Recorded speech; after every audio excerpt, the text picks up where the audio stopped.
জয় হিন্দ দোস্ত আপোনাৰ মাজলৈ আৰু এটা নতুন জব আপডেট লৈ আহিছোঁ এপিডিচিএলৰ পৰা নতুনকৈ পদ মুকলি কৰা হৈছে আৰু ইয়াত কিমান HTML লাগিব কিমান এডুকেশ্যন কোৱালিফিকেশ্যন লাগিব কিমানটা পোষ্ট আছে ফুল ইনফৰমেশ্যন এই ভিডিঅ'টোৰ মাধ্যমে দিব বিচাৰিছোঁ যদিহে প্ৰথমবাৰ কাৰণে আমাৰ চেনেলটো আহিছে তেনেহ'লে চেনেলটো ছাবস্ক্ৰাইব কৰি বেল আইকনটো বজাই ল'ব যেতিয়া মই নতুন ভিডিঅ' আপলোড কৰোঁ আপোনালোকে আগতীয়াকৈ মোৰ ভিডিঅ' পাবৰ কাৰণে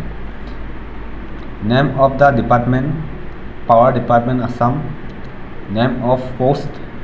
Assistant Account Officer, Office Cum Field Officer, Light Vehicle Driver Sahayok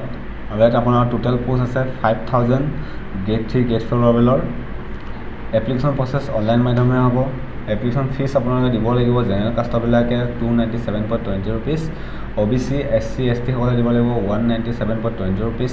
BPL সকলে দিব লাগিব 47.20 rupees PWD সকলে দিব লাগিব 47.20 rupees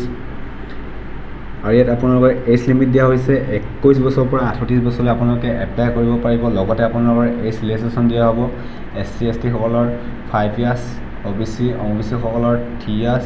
PWD সকলৰ 10 years আৰু ডিপাৰ্টমেণ্ট সকলৰ 7 years আৰু ইয়াত আপোনালোকৰ নম্বৰ 1ত দিয়া আছে এছিষ্টেণ্ট একাউণ্টেণ্ট অফিচাৰ কাৰণে আপোনালোকৰ যি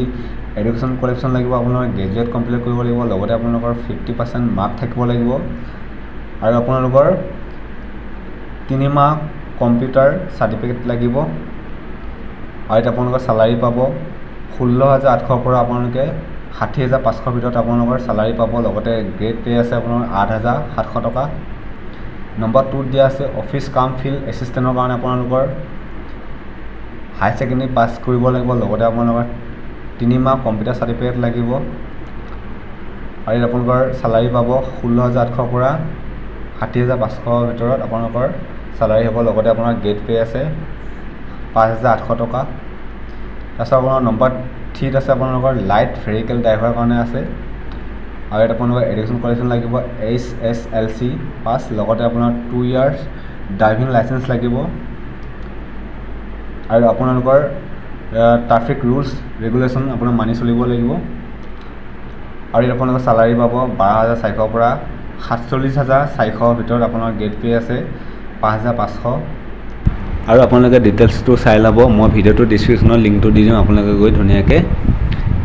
চেক আউট কৰি ল'ব থেংক ইউ গাইজ ভিডিঅ' চোৱাৰ বাবে যদি ভাল লাগে তেনেহ'লে লাইক কমেণ্ট আৰু চেনেলটো ছাবস্ক্ৰাইব কৰি বেল আইকনটো বজাই ল'ব থেংক ইউ গাইজ